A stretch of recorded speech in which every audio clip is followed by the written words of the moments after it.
तपाईको यो जुन हाइड्रोलिकको त्यो थ्रेसर गियर हुन्छ नि त्यो पनि सबै ठिक छ हैन त्यो ट्रेलर पावर उठाउने ट्रेलरको त उठाएको हैन बिल्कुल हाइड्रोलिक ट्रेलर गियर पनि ठीक हुनुपर्छ ट्रेलर पावर उठाउने सिस्टम पनि सही काम गरिरहेको होला आवश्यक छ यदि सबै कुरा ठीक छ भने त समस्या सायद अरू कुनै सानो डिटेलमा हुन सक्छ अच्छा यो जुन जुन जुन लिभर छ नि पुरा प्ले भइरहेछ जुन ब्यालेन्समा बसिरहेको छैन त्यो लक छ नि ठिक छ यदि लिभर सन्तुलित रूपमा काम गरिरहेको छैन भने त्यसको कनेक्सन वा एडजस्टमेन्ट पनि चेक गर्नु राम्रो हुन्छ सम्भव छ कि कुनै पिन या लिङ्कमा समस्या हो जसलाई ध्यानमा राखेर समाधान गर्न सकिन्छ अनि तपाईको त्यो ओभरफ्लो खोलिदियो भने फेरि सर र झर्छ यदि तपाईँ ओभरफ्लो खोल्नुहुन्छ भने तब हाइड्रोलिक सिस्टममा दबाव ठिकसँग सन्तुलित हुन सक्छ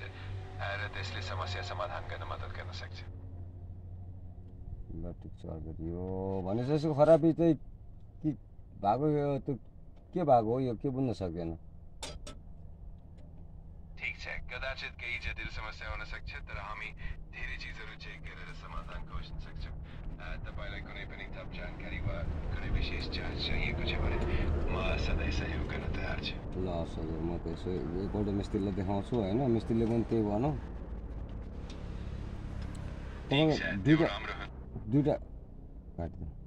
दुईटा लिभर छ होइन एउटा लिभर टाइटै छ होइन एउटा लिभर चाहिँ अलिक लुज भएर आफसे आफ झरिरहेको छ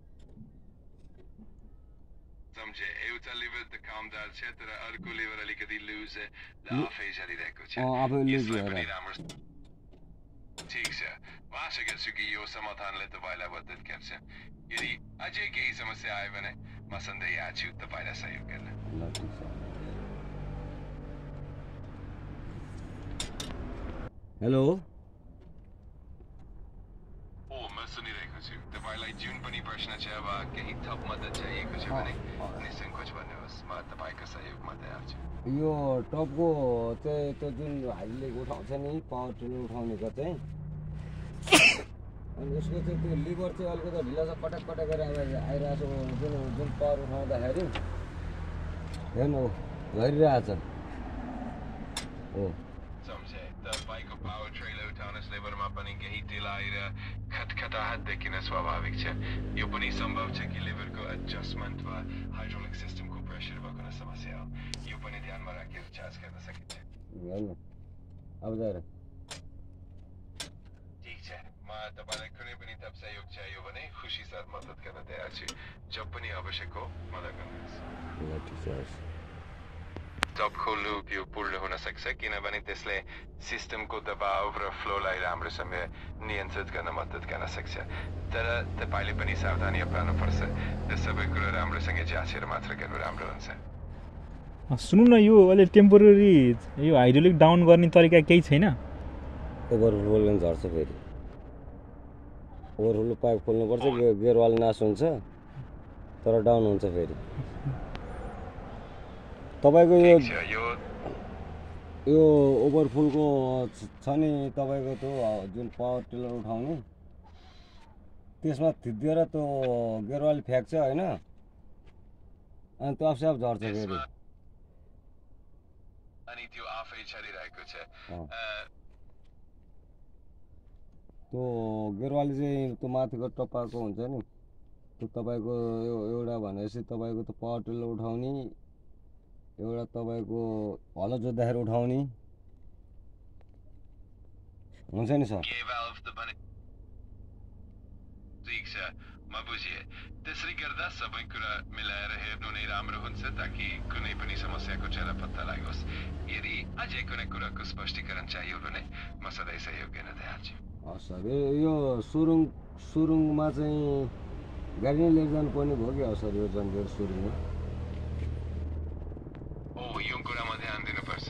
सुरुङमा गाडी लैजाने बेला केही अतिरिक्त सावधानी अपनाउनुपर्छ ताकि सबै ठिकसँग सुरक्षित रहोस् यदि तपाईँलाई कुनै थप सल्लाह चाहिएको छ भने म खुसी साथ मद्दत गर्छु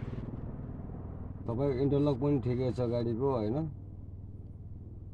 गाडीको इन्जिनको आवाज पनि ठिक छ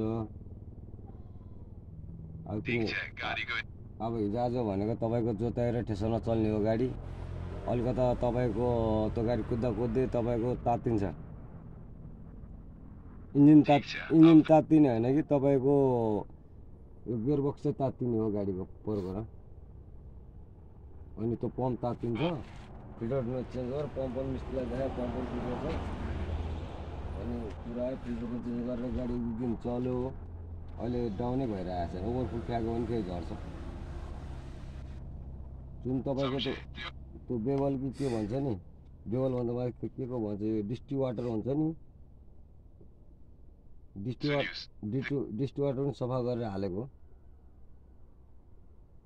डिस्ट्रिक्ट वाटरलाई सबै मिलाएर राखिएको हो हजुर यो डिस्टी वाटरमा चाहिँ अलिकति प्रोग्रामको चाहिँ हो कि जस्तो पनि लागिरहेको छ डिस्टी वाटरलाई अहिले कम्पनीमा कति पर्छ सर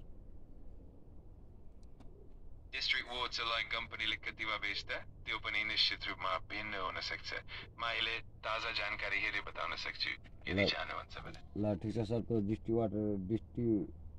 डिस्टी पम्प के भनिन्छ नि होइन डिस्टी पम्प